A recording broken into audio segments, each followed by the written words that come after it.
America regime change করেছে, আমি হলফ করে বলতে পারি আমেরিকার কোন রেজিম বাংলাদেশে করেনি। বাংলাদেশের মানুষ, বাংলাদেশের ছাত্র জনতা তাদের সর্বোচ্চ আত্মত্যাগের মাধ্যম দিয়ে এই রেজিমকে চেঞ্জ করেছে এবং শেখ হাসিনা তার স্বামীর দেশে চলে গেছে। ভারতের সঙ্গে আমাদের সম্পর্ক হতে হবে বন্ধুত্ব হতে হবে সমমত, সমতা এবং সমমর্যাদার ভিত্তিতে। আপনি যদি আমার সুপিরিয়র ভাবেন তাহলে তার বন্ধুত্ব হবে না। অবশ্যই ভারত বাংলাদেশের একটি বড় প্রতিবেশী রাষ্ট্র, 54টি অভিন্ন নদী আমাদের রয়েছে, বিশাল ল্যান্ড বাউন্ডারি আমরা শেয়ার করি। কিন্তু ভারতের সাথে ভারতকে এটা বুঝতে হবে যে বাংলাদেশের মানুষের হৃদয়কে জয় করতে হবে। বাংলাদেশের মানুষের পেছনে গোয়েন্দা সংস্থাকে লেগে দিয়ে বাংলাদেশের মানুষের মন পাওয়া যাবে না। সুতরাং আপনাদেরকে গোয়েন্দা সংস্থার লোকদেরকে নিয়ন্ত্রণে রাখতে হবে। আপনাদের এই যারা গোয়েন্দা সংস্থা দিয়ে বাংলাদেশের সাধারণ মানুষের অধিকার কেড়ে নেওয়ার জন্য এই যে এস্টাবলিশমেন্টে যে কাজ করেছে, এটি অত্যন্ত অন্যায় কাজ করেছে, গর্হিত কাজ করেছে। আমি বলেছি এনাফ ইজ এনাফ। এখন আপনাদের ড্যামেজ কন্ট্রোলের সময়, এই ড্যামেজটা আপনাদেরকে কন্ট্রোল করতে হবে। এবং আমি রাহুল গান্ধী কিন্তু তিনি একদম পোষণ বলেছেন আমরাও একটা ব্যক্তি বিশেষের সঙ্গে তিনি যেটি বলেছেন, যদি তিনি সরকারে নাই, সরকারে যারা আছে তারা তো আপনারা জানেন তারা কারা, তাদের কিন্তু তিনি বলেছেন যে আমি এককভাবে কোনো ব্যক্তির সাথে কোনো দলের সাথে সম্পর্ক আমরা করতে রাজি হই। আমরা বাংলাদেশের মানুষের ডেসপায়ারেশন এবং প্রফেসর ইউনূসেরও ভূয়সী প্রশংসা তারা করেছেন।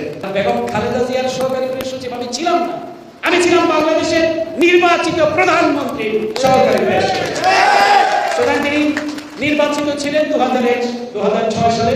এটি আমি এই অংশটিকে আমি গর্বের অংশ মনে করি, কিন্তু প্রধানমন্ত্রী অ্যাসিস্ট্যান্ট প্রেস সেক্রেটারি হিসেবে আমি দায়িত্ব পালন করেছি। যেরকম এখন দেখবেন জেন সাকি হোয়াইট হাউসের প্রেস সেক্রেটারি MSNBC-তে কাজ করছে।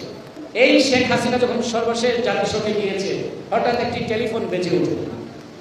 এরপর আমি আননোন টেলিফোন, তারপর খুব বাচ্চা দেখে আমি ধরার পরে বললো আমি লেফটেন্যান্ট জেনারেল মুজিব না কি নাম বললো, ওই ওদের পূর্বপুরুষের নাম। তো বললো যে আমি মাননীয় প্রধানমন্ত্রীর সামরিক সচিব বলছি, মাননীয় প্রধানমন্ত্রী আপনার সঙ্গে একটা চা খেতে চান।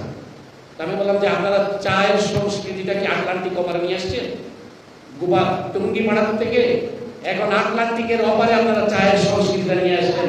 My dear general, it is United states. তা আমাকে বললেন না আমি কিন্তু আমাকে ইমপ্রেস করার জন্য সে আমাকে বললো যে আমি কিন্তু ম্যাডামের SSF ছিলাম। আমার ম্যাডামের SSF বুঝতে পারিনি। বলে যে আমি ম্যাডাম যখন প্রধানমন্ত্রী ছিলেন তখন আমি SSF-এ কাজ করতাম। আমি বললাম যে সেই বিবেচনায় কি হাসিনা আপনাকে SSF-এর প্রধান অথবা সামরিক সচিব করেছে, সেটা আমাকে বিশ্বাস করতে বললো আমি ভাই আপনার সঙ্গে আসলে তর্কে পারবো না, বুঝেন তো আমরা চাকরি করি, তো এই জন্য আপনি যদি আমি বললাম আমার যা কিছু সব কিন্তু পাবলিক, প্রাইভেট কিছু নেই। আমি অবশ্যই শেখ হাসিনাকে দাওয়াত গ্রহণ করবো, সেটা পাবলিকলি আমি তার প্রেস কনফারেন্সে যাব এবং প্রেস কনফারেন্সে গিয়ে আমি পাবলিকলি তার সাথে কথা বলবো। আমি তাকে দুটো প্রশ্ন করব এবং এই দুটো প্রশ্ন আমি আপনাকে অ্যাডভান্স দিয়ে দিচ্ছি। একটি প্রশ্ন হলো যে শেখ হাসিনা যে বাংলাদেশকে কবে তিনি একটি নির্দলীয় নিরপেক্ষ সরকারের কাছে ক্ষমতা হস্তান্তর করে মানুষের উপর থেকে এই জগদ্দল পাথরটি সরিয়ে নেবেন, সেটি আমার প্রথম প্রশ্ন।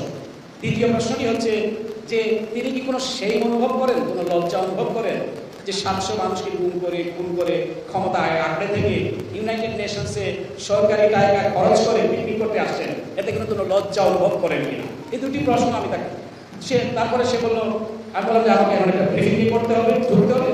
প্রশ্নটি করেই আমি ফোনটি রেখে দিয়েছি। আমি কথাগুলি বলছি নিজেকে জাহির করবার জন্য নয়। অর্থাৎ তারা এইভাবে করে শুধু মানুষের জীবনহানি করেনি, তারা মানুষের চরিত্রকেও বিনষ্ট করতে চেয়েছে। আল্লাহ রাব্বুল আলামিনের অশেষ রহমত যে আমরা সেদিকে লোককে সংবরণ করতে পেরেছি, কোনো লালসার কাছে নতি স্বীকার করিনি।